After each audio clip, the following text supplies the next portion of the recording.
we have representatives with urban experiences from very, very different cities and very different creative cultural practices. Would you, I don't know, we didn't agree on a sort of series of who goes first. I suggest Matt starts, then Eva, sure. And then Will. Would that be okay? Sure. Yeah, and relevant, it's funny, my bio doesn't talk about this now because I've been doing lots of different stuff in the past few years, but I think pertinent to this discussion, I was living in San Francisco for a long time and I helped run a nonprofit art and tech space in the Mission called Gray Area. And Gray Area's projects, it's basically a combination of a hackerspace, kind of education lab where they still do offer affordable lessons in coding, development, design. And at the time when I was there, this was kind of pre all the New York Times articles about these epic clashes between the arts and technology community. So as a part of that, I also span off a kind of speaker colloquium, fruit-throwing contest called Art Up, with the idea being that, so my background, I have a background working in the technology field, but mostly my loyalties have always been to the arts. I've worked in independent music since I was a teenager. I now find myself back working in independent music. And at the time, there was kind of this land crunch with all these tech companies moving into the city, people not being able to afford rent, people not being able to work in any practice that required space, familiar topics to every city. I always say San Francisco kind of precedes things that are going to happen in 5 years everywhere else in the world, at least within the current economic climate. So it felt like a bit of a prophetic situation to be able to be in. And so the point of Art Up at the time was basically, I'm going to shows on the one hand, and people are bitching about tech people the whole time, and then I'm going to tech things on the other hand, and I'm seeing, well, to say tech means nothing, basically.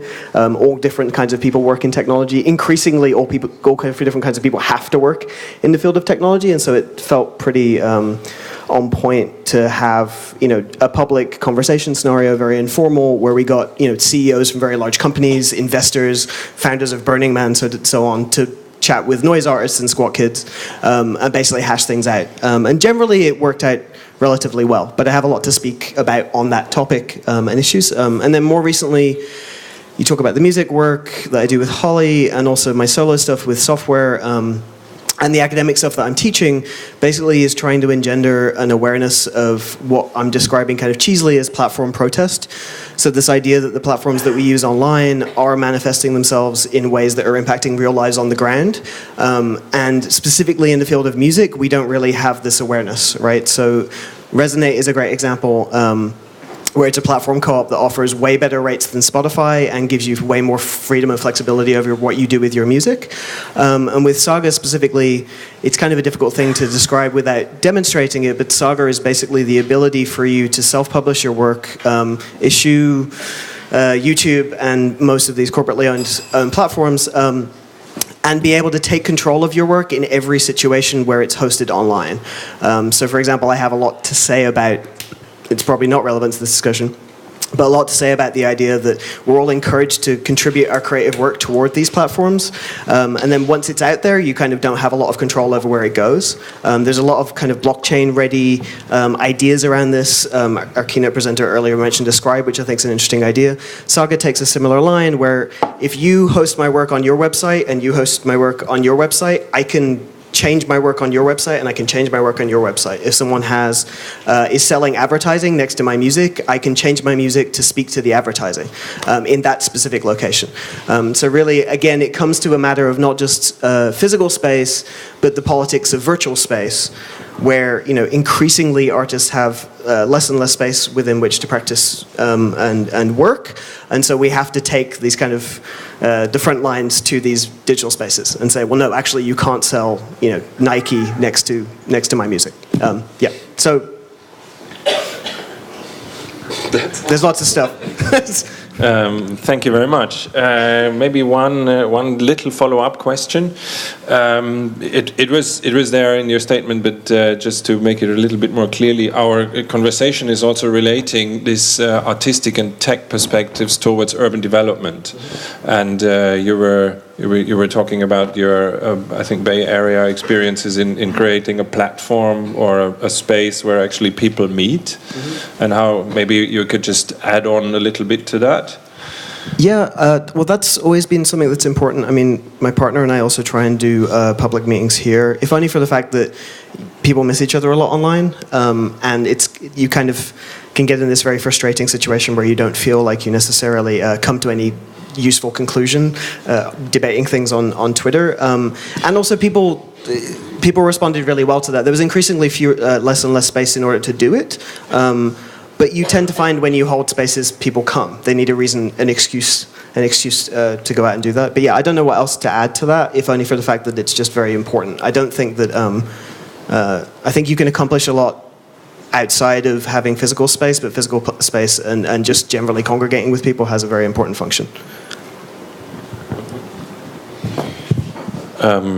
Eva, would you tell us who you are a little bit, or what you do? I've brought some slides. I don't know if I have to press something on this, Stefan?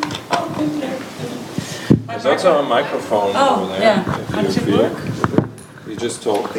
Just talk. Oh, you can hear me. Hey. Yeah. Eva, my background is site-specific theatre, location theatre, and lots of art initiatives, and always making performances on, rundown areas, old factories, deserted places. But this no culture without subculture was the slogan of the mayor in 2002 in Amsterdam, after we had a strong eviction of many squatted buildings, occupied buildings by artists, etc. And we really fought for affordable space in Amsterdam. So we managed to get the government support, and he was no culture without subculture, which you can also maybe say no creative industry without artists, which I totally believe on. Let me see how it next. I switched it on. It's green. Sorry. Huh? You will do it. Yeah. So this is one of the buildings. This is one of the buildings. I used to work with Silo Theater. It's a big old squatted building, which was evicted in 1998. We were evicted from there, and it's now one of the most expensive yuppie apartments in Amsterdam. Next, please. This is Frieshuis Amerika. This was a beautiful empty building along the River Ij, which was former industrial area. And in the 80s, the harbor industry left. So a lot of artists moved into these buildings. And this was a building, Frieshuis Amerika, which was occupied by young people, young kids, because there was no indoor skate park in Amsterdam. So they built their own indoor skate park in Frieshuis Amerika. And now this one is being demolished, and there's very expensive yuppie apartments up there on the river side. Next, please. And this is Warehouse Wilhelmina, which I also worked with artists. This was an initiative with a lot of refugees as well, and a lot of craftspeople, a lot of artist people. Refugees, they had skills as well. They were illegal, but they managed to set up initiatives, poetry cafes, etc. And I come from the 80s, Generation X, no future. We were all unemployed. After 10 years in these buildings, nobody was unemployed anymore, and we all had our businesses. And this is a great example of how 80 artists managed to buy the building themselves. They went to a bank, got a loan, and they developed it itself, and it will be for 100 years to come, be affordable working space in a very, very, next please, ambitious project by Amsterdam. This is the Manhattan upon het Ij. Ij is the river, which you didn't know. Ij is the river which divides Amsterdam in between. And this is the city plan. And this is really being built at the moment. And a lot of all these old warehouses and old factories had to be demolished to make place for this. So Amsterdam, 20 years ago, but now again, is becoming extremely expensive and very difficult for people to find affordable working space, young people, etc. Which I think is very necessary for a lovely, livable, diverse city.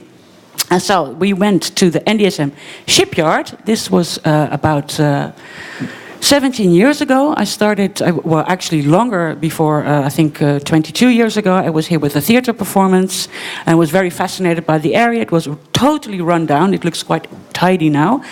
And it was of no interest at all. So when in 1998 we were all evicted from these old factory buildings, there were 1,200 artists, young people, starters, skateboarders, unemployed mothers, which had specialized themselves in straw bale building and were building beautiful orphanages around the world, etc. So these women were all evicted, and we moved to the NDSM shipyard, which was a totally no-go area. And we didn't squat it. We thought we should just talk to the government. And this was when we persuaded the mayor there's no culture without subculture. So this big building, we managed to get our hands off. It's the NDSM shipbuilding warehouse. Next, please. And this is how we found it. It was completely empty, ruin. It's really big, 20,000 square meter, totally polluted. The roof was not fixed. It was like a lack of maintenance, etc. But we were allowed to rent this place for 10 years. Yeah, like the post office people here, they were also allowed to rent the place. And we started building our own city. Like, we were a group of people with skateboarders, unemployed mothers, there were theater makers, artists, there were refugees, and we really wanted to design our own city, claim our own city, because from the squatting buildings, we had experience in, making these buildings beautiful again, cleaning up, etc. So we really wanted to sort of be part of the city and design our own city. So next, please. We managed to sort of negotiate with the government, and my philosophy is like first the people, then the design. So before we actually started renovating the building, we had the first people in. There was obviously a lot of need for space, so we just moved in, drew a chalk line on the ground, and everybody is now occupying space in the warehouse. They were all paying a little bit. We thought, everybody who wants to be part of the project, you should pay, so we can set up an organization together.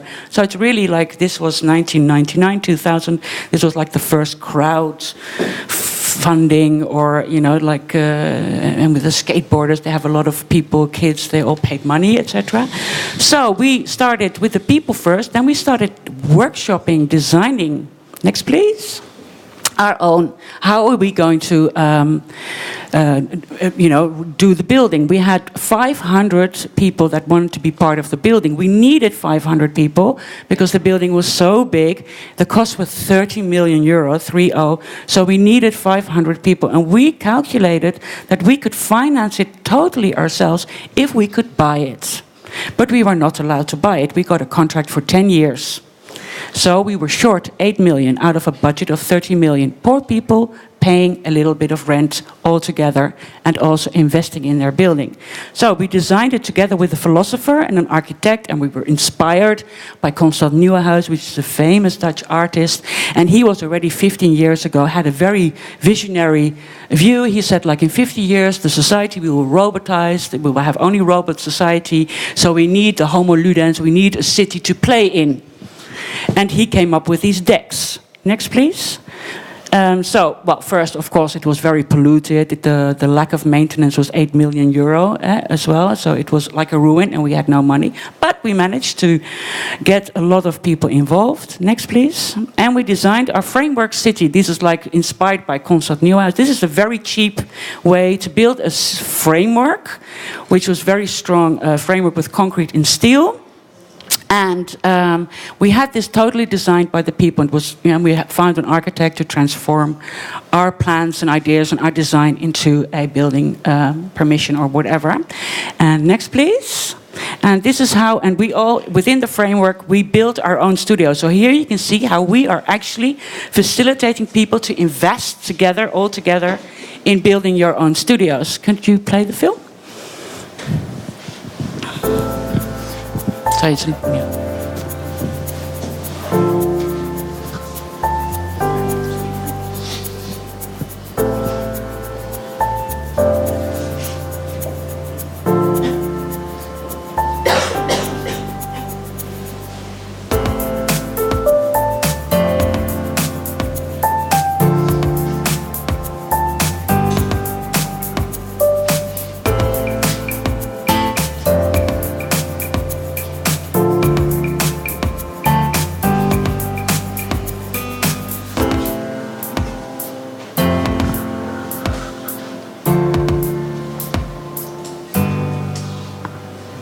So here you see what all the people built themselves and invested themselves. That's 10 million euro of really value.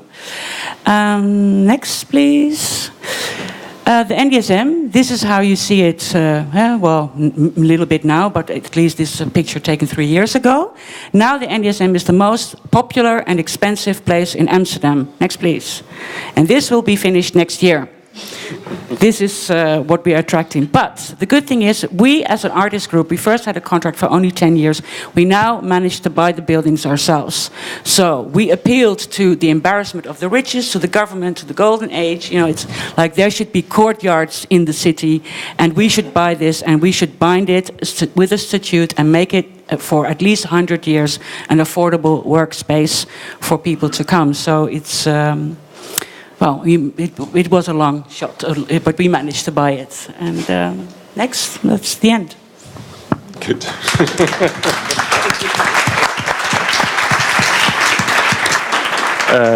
Thank you very much, Eva. Now we all come to NDSM, of course. Will, you also brought some slides, I heard? I did, yes. Just some photographs. So we could have that.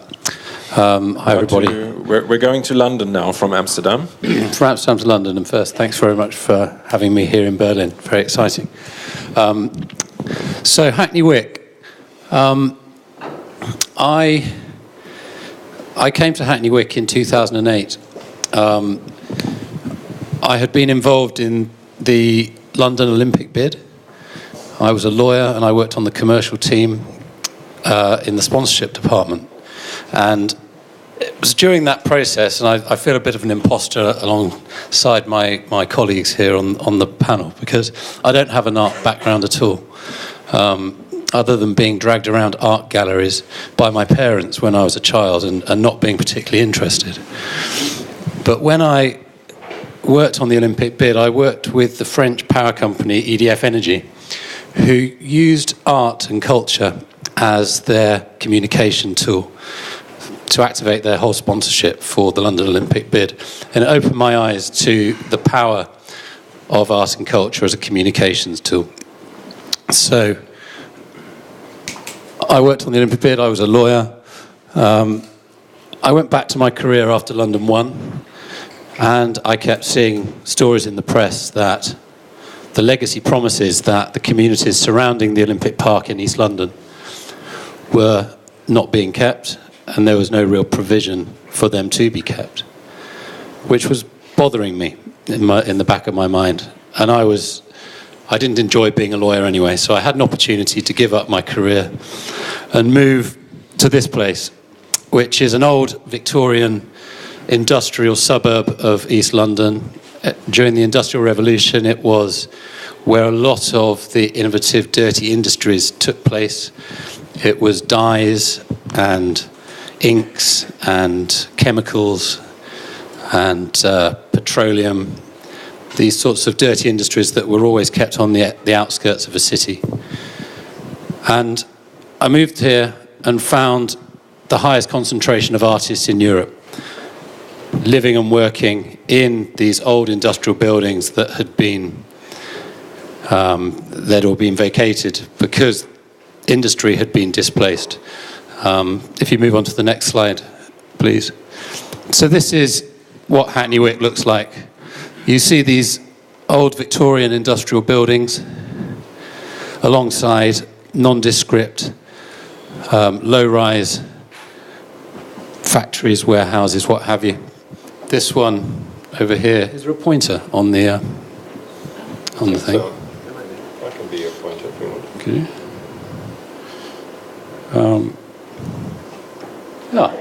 So, this is actually the Achilles Serre building. This was where the dry cleaning process first came to the UK by a Frenchman called Achilles Serre, and this was the building where it happened. This is where I live. That is my bathroom window. That is my daughter's bedroom window. And this is an artist, street artist, whose name is Sweet Tooth, who paints teeth around the tops of buildings all over East London. But this is a printing factory, printing works, or it was a printing works. Hackney Wick was known as Printer's Paradise. It was the highest concentration of printing industries outside Germany, outside Heidelberg. So this was the second biggest concentration in the world. And the printing industry all left, and it really in the sort of late 1980s, early 1990s, this is when the artists started to move in, looking for cheap space, and Hackney Wick was full of it. So, the Olympics. This is the Olympic Stadium, right next to it. And this over here is development, and here. That very, very quickly put an enormous amount of pressure on land prices. We have a development corporation, a mayoral development corporation that was set up to deliver value back to the taxpayer for the money that was spent on acquiring the land that the Olympic Park was built on. And they are effectively our local authority. They are our local government. So we have to have a good relationship with them. Incidentally, this was our skate park just here. I think all these creative communities need a skate park. This is that brings the kids in, build relationships. And again, going back to the point about art and culture and the power of communication, I think, and Matt mentioned it, face-to-face interaction is essential. Bringing community together, personal relationships, a movement, bringing people together. This is absolutely essential in all these things. But anyway, this was our skate park. Can you move on, please? So this is the area. As you see, it's very, very small. This is the stadium. It's a very, very precise geography. This is a motorway here. This is a canal. And then in here, this is another river, and it goes round the stadium. So this precise geography presents an opportunity for almost to use Hackney Wick as a laboratory, where you have a mayoral development corporation who own, this is the Olympic Park, so they own all this, and they are building houses in all these bits, so thousands and thousands of homes are going to be built, as well as a brand new cultural quarter just here, that the V&A Museum, Sadler's Wells Theatre, which is a contemporary dance organisation, the Smithsonian from the States is going in here as well. The London College of Fashion is going in here. So there's massive, massive investment in big, big institutional, creative and cultural organisations coming into the area. And what that means is that the artists who live in these buildings here, at the moment, relatively cheaply, are going to be massively under threat, because this is going to become one of the most desirable places in London to live. So if you move on, please. So these are the sorts of businesses that we have. In 2009 in Hackney Wick, there was a land use survey conducted that found more than 600 artist studios in that very small area that I just showed you on the map. And we think that that means that there are 1,500 creative practitioners living and or working in the area. And most people are living in unofficial residential accommodation. So the building that I live in is actually a commercial building. The authorities turn a blind eye because they know that land prices increase by having artists in an area making it cool. So we're being used, but at the same time, I guess there are people that are using it as well to their own benefit. So this is just an example of some of the people and businesses in these warehouses. If you move on, please. So I arrived in 2008. First of all, I found an art festival that just started in August 2008. The first Hackney Wicked Art Festival was put on, and it was put on by artists who knew that they were on borrowed time. They knew that the Olympics would mean that house prices, land prices would increase quickly. And they thought that they would make as much noise, draw as much attention to themselves as possible in the time that they had left. So I got in touch with the guys that organised the festival, and I had a meeting with one of the founders for a coffee, like a week before the festival.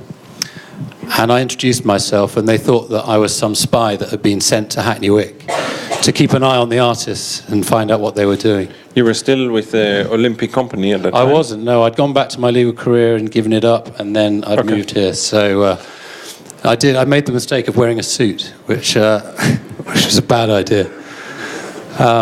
But I went to the first festival, and I saw that this was a great example of a community taking control of its future and its destiny, and it may well be on borrowed time, but it was an organisation.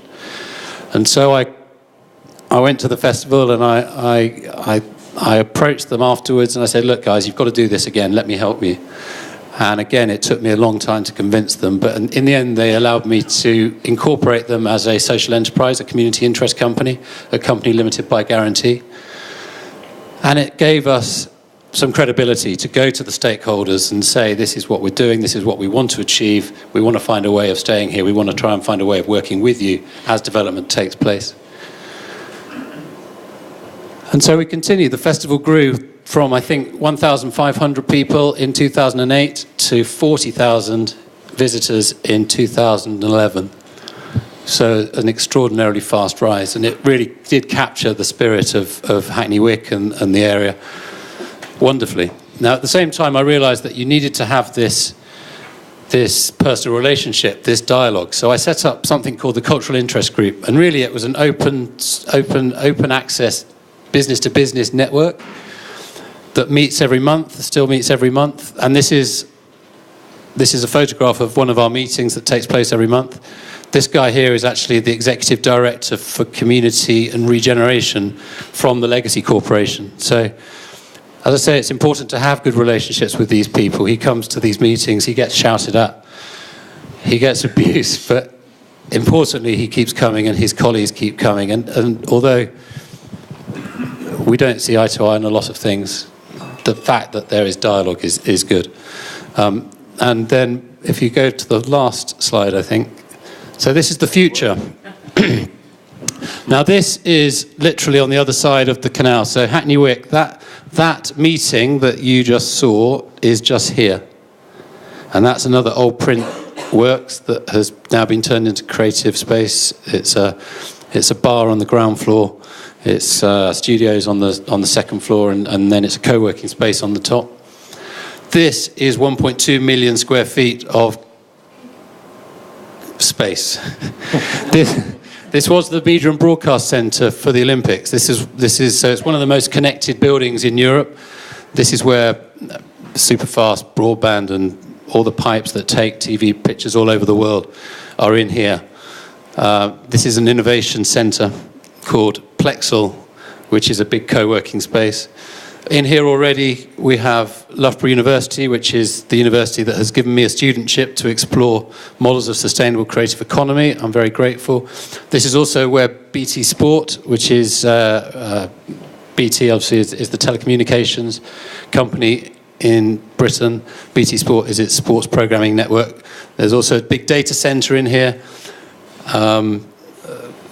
UCL Bartlett School is moving into here. So the School of Architecture is moving in.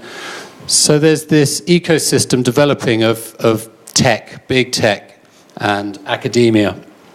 And what we're trying to do is develop relationships with these guys and this community over here. And that's, I suppose, my role in Hackney Wick. I have a social enterprise myself, Creative Wick, whose job it is, I suppose, to try and increase resilience, levels of economic resilience, increased levels of sustainability. And I should just say that these people are actually sponsors of my company. So on the one hand, I recognise that this is a massive threat, but it is also an opportunity. So if you go to the final... So this is really just a pictorial representation of my research project for my PhD. We're all very aware that artists are essential, especially in the centre of cities, to keep cities alive. I think a community with art and culture at its heart is a more successful community than one without, and I'm hoping that I'm going to be able to demonstrate that using Hackney Wick as a case study, but also comparing it to Berlin and to Amsterdam and San Francisco and New York, cities all over the world that are experiencing these tensions and pressures. And that's it, I think. Thank you very much.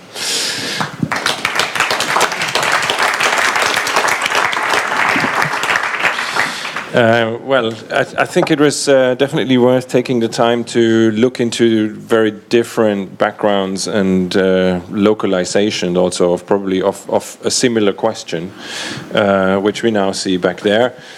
What is the artists versus creatives in urban development?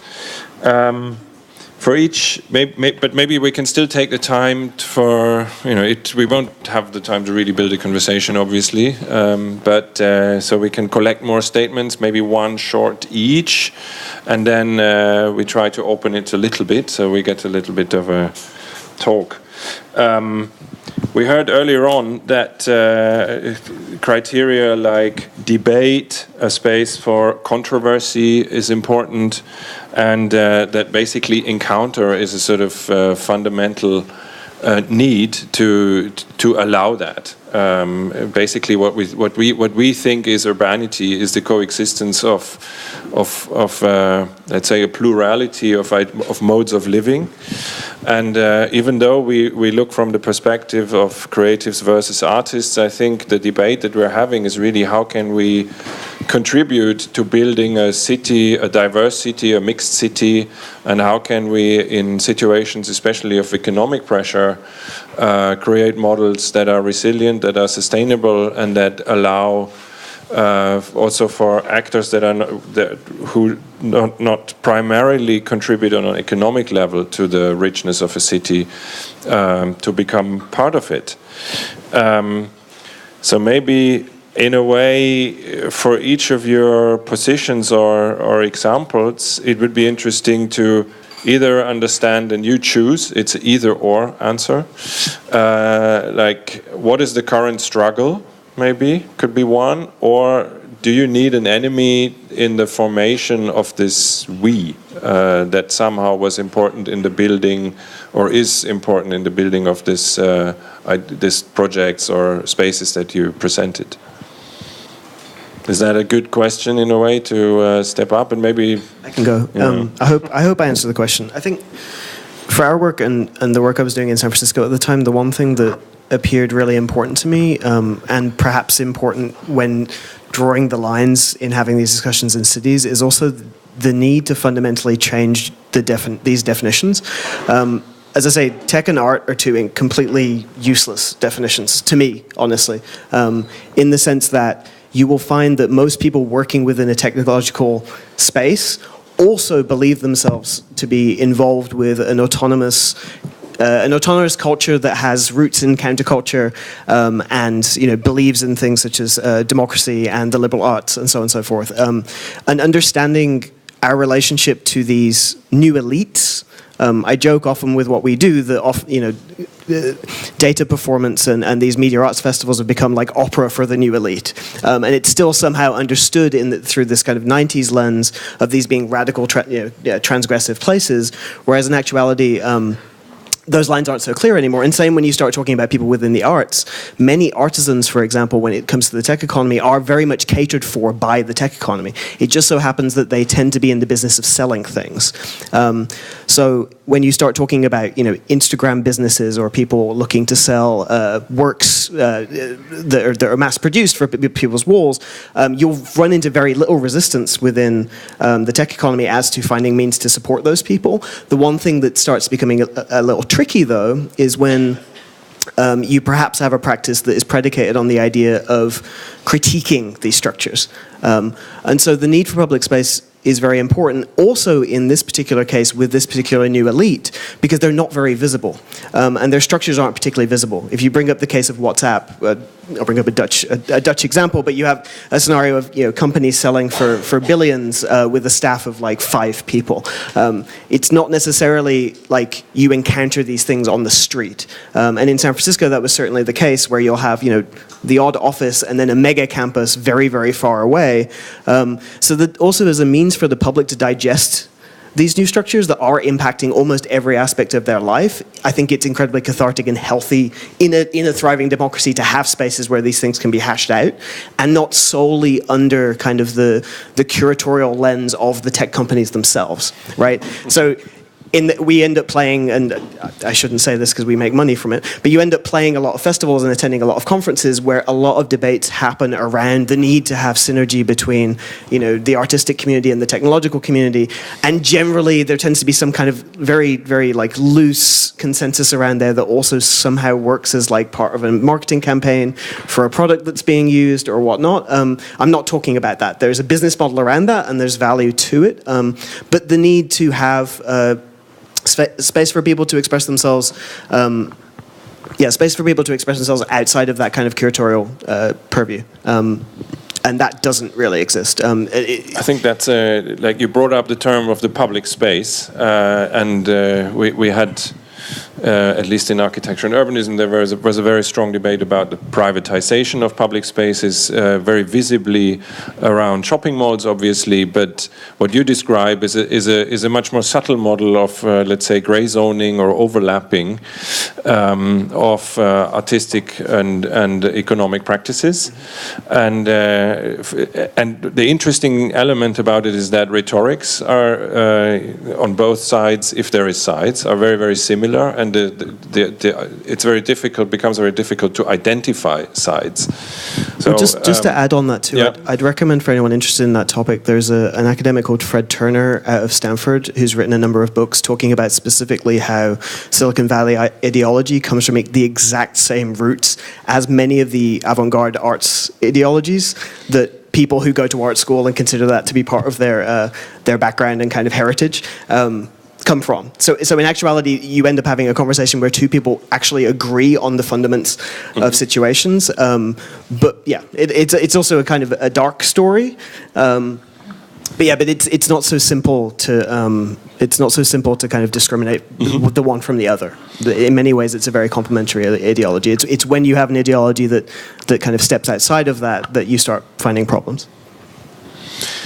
Eva, is public space a term where we could continue into NDSM in the conversation now? I mean, you described it as a space where people sort of claim their right to be part of the city. They build their own part of the city. We saw spatial pictures of, like, this is how the space looks like. We saw pictures of people doing stuff, so we get a sort of rough idea of what kind of diversity is now part of NDSM today. What I was wondering is, there's much more than just an addition of studios that you create. No, I mean it's this whole sense of how do we organize this? Who are we? Who's in and who's out? How do we decide that? And basically, how do we run this city that we create or that you create together in a way? Is that still a struggle, or is NDSM now a model to copy to every space that is still available?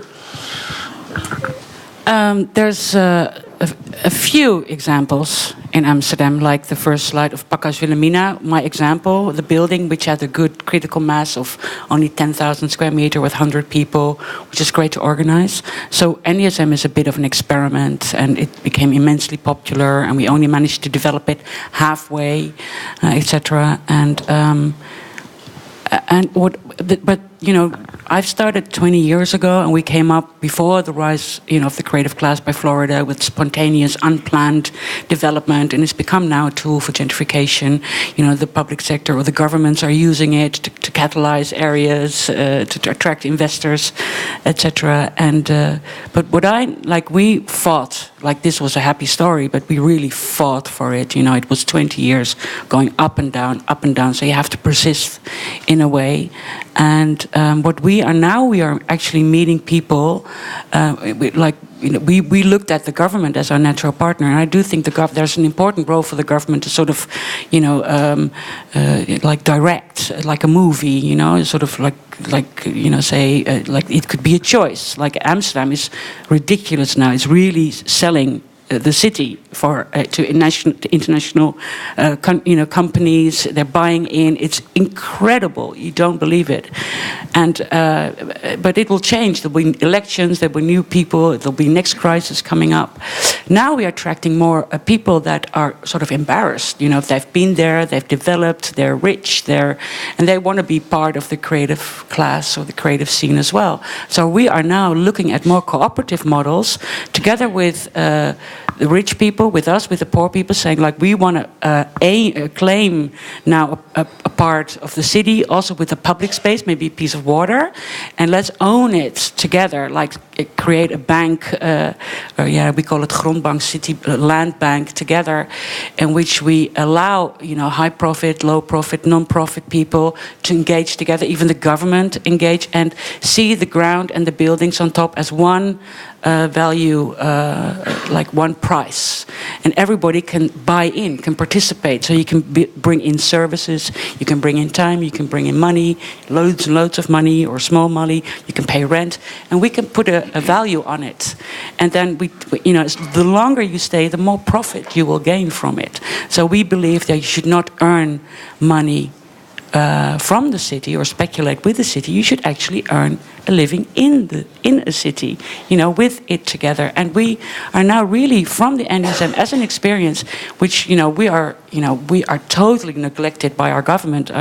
Immensely popular here and in Japan and Korea, and we've won competitions with this model, etc. But Amsterdam is so arrogant. But we now are not so much focusing on the city, but of course we need the city because they own the land. But we are focusing on other people, coalitions, to develop it together, which is going to be a very experimental approach. It's never been done before. But also create open space, be public space as well. Take responsibility for that. Because we believe that if you want to have a say in something, you want to have a decision, you should also take responsibility and take risk for it. Otherwise, you just blah, blah.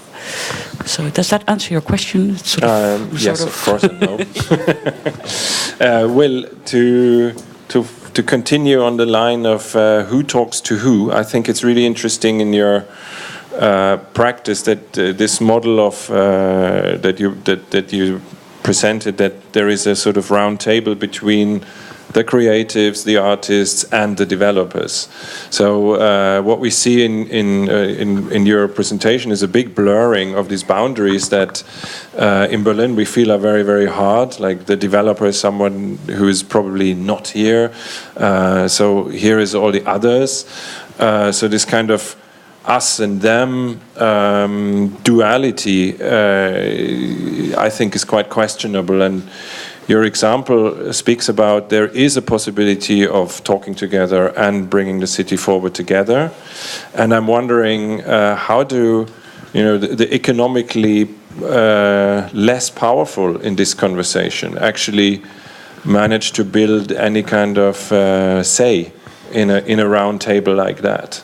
You were mentioning the power of the arts as something that as a communication instrument, but how can I imagine that to work?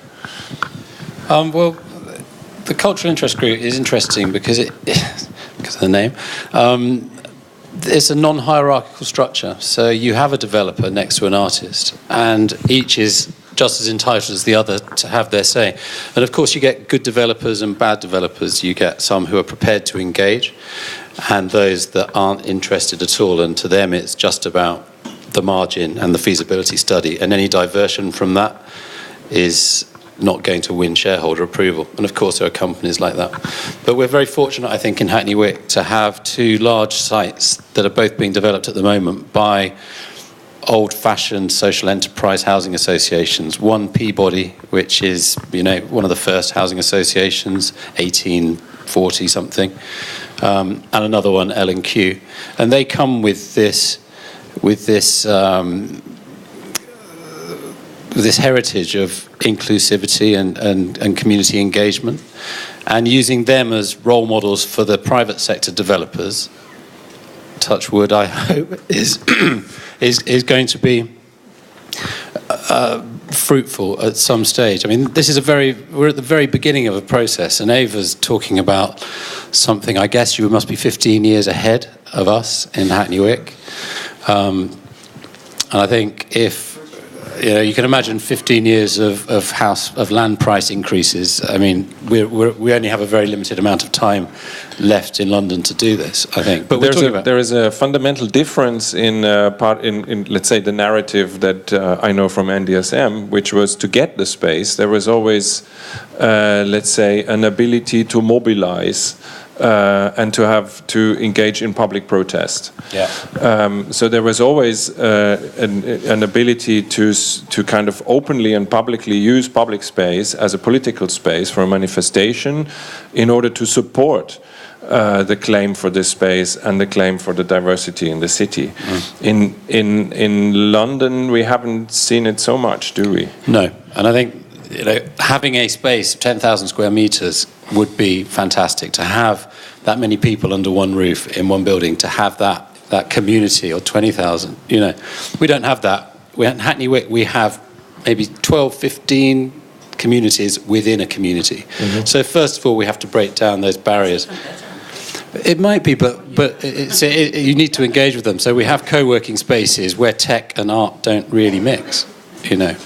Although they both say that they want to. You have the foundation of fine artists, painters, sculptors, and performance artists, what have you, and then tech saying, "Yeah, well, we want to be part of this creative community," but no one really knows how to do it. There have been 3 interventions so far in Hackney Wick.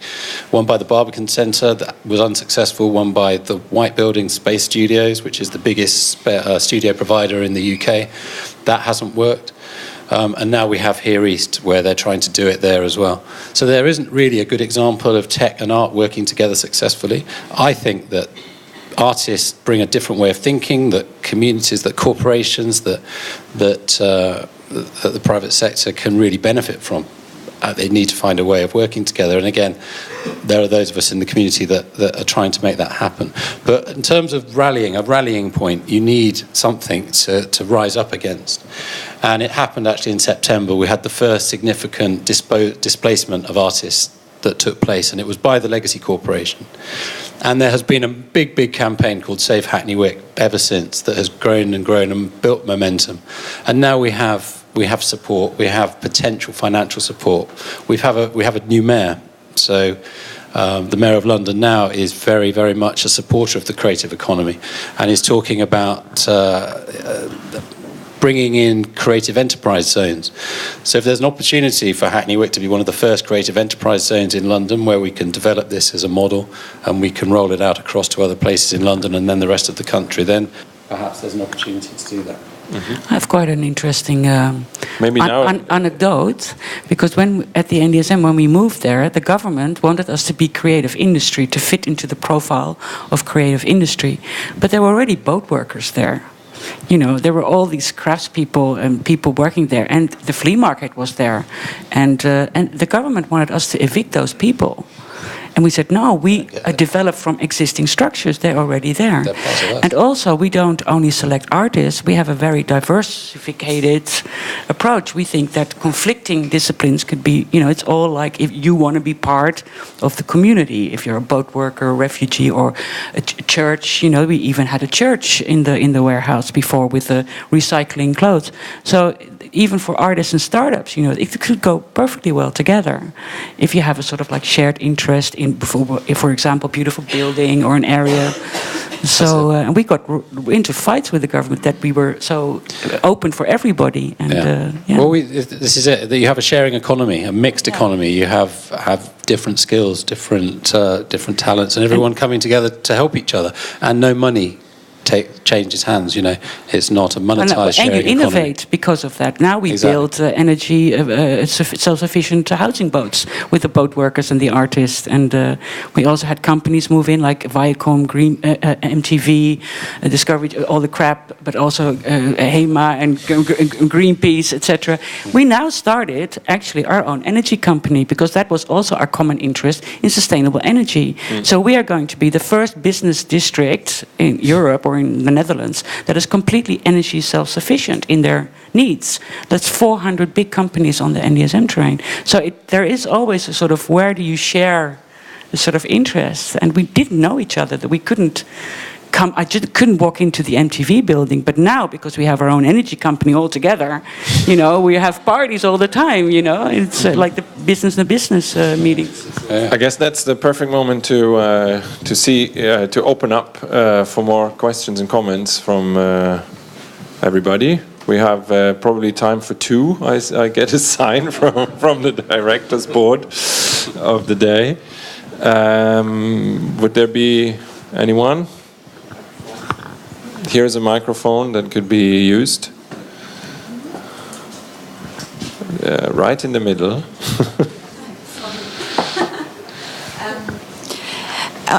It's just a thought I just had to share, because you three from London, San Francisco, well, with your example from San Francisco and Amsterdam, that's some best practice thing in a way. It hasn't everywhere worked out fully, but it's in a process.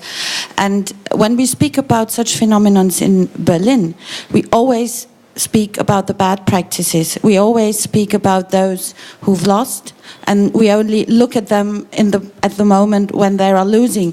Although there are several, I know some, I don't know how many there are, but there also are some best practices in Berlin. They're probably not so big and different, but I think that was my thought.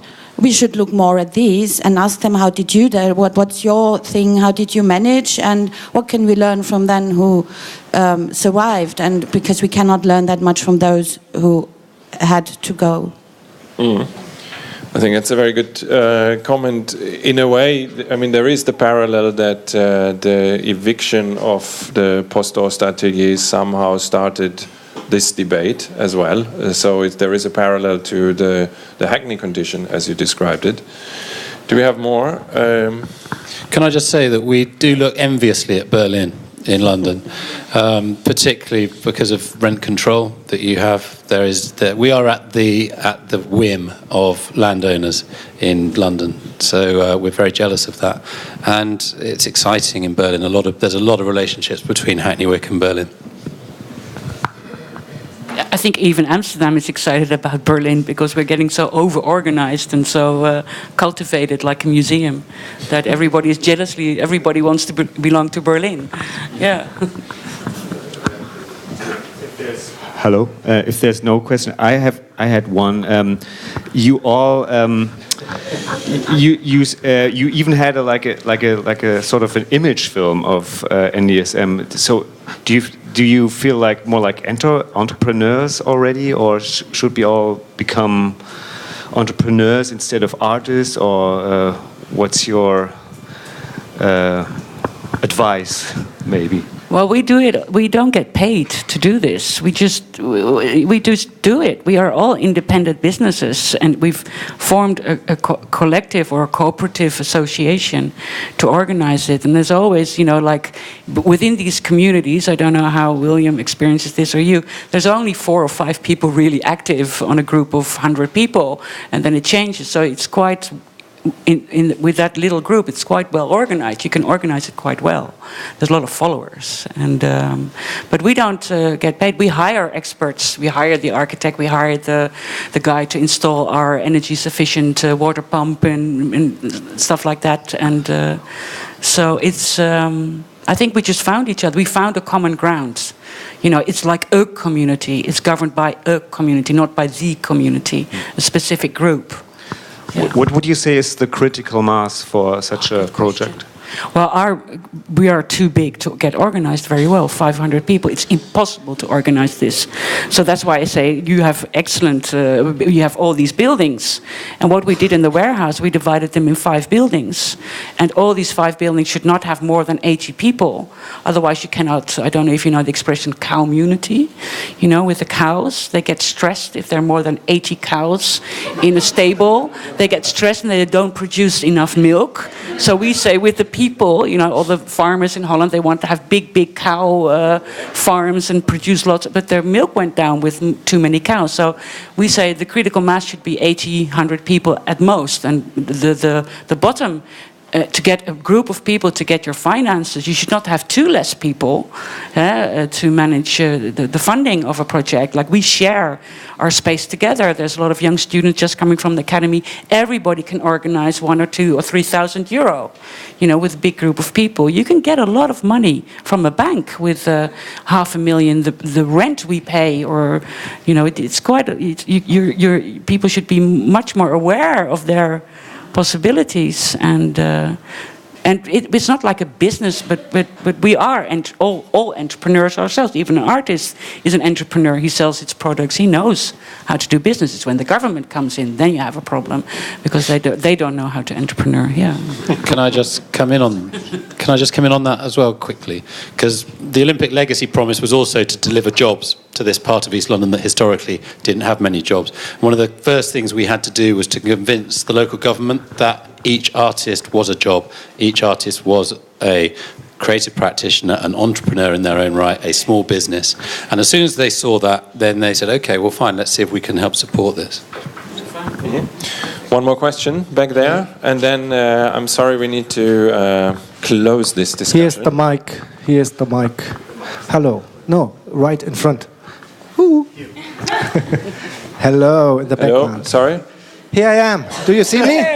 No, okay. you can't see me. I can't see it because of the light. Listening to you coming from different cities in Europe and creative cities and artist cities, what do you think about the title of the event today? Artist versus creatives. Yeah. Can you say something? Provocative. Yeah, I think it speaks to, again, Boris's question of this idea of entrepreneurship. I do think that it's kind of a reality, and also our keynote speaker, who was talking specifically about the way in which the art market has gone.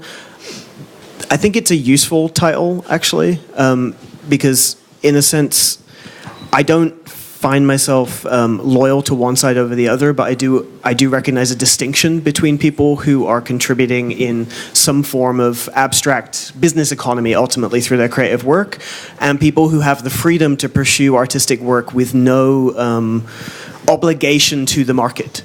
And it's that component that, just to speak to what that lady was saying about best practices, you know, artists from the UK and the States have benefited greatly from German state funding for decades in order to pursue practices that have no obligation to the market. And so in terms of best practices when it comes to the business, you know, Google moving here, so on and so forth, I think the city has a huge opportunity to set an absolute, you know, a gold standard of best practice for how to deal with these companies coming into the city, and the way in which the city has already dealt with, you know, you were talking about rent caps, Airbnb, Uber, the means to work and collaborate with these organizations without letting them just run amok. That speaks well to the arts too. So I think in terms of best practices, the city has a huge opportunity to set that precedent. But artists versus creatives, Yeah, you also need a scapegoat in a way, you know. We needed an enemy to get organized. So it's not so, of course, you know, but and when there's no enemy, like in our project, NDSM, when there was nothing happening, nobody was active. But when there was a shitty director coming in, because we hired people to run our, you know, people got active again. So, and, you know, also now when Amsterdam is getting so sold, it's getting so sold. Now there's like the bottom up only flourishes when it's very good in the economy, because then there's a movement fighting against inequality, etc., etc. So you need a sort of scapegoat. I agree with you, Matt. Yeah. Okay.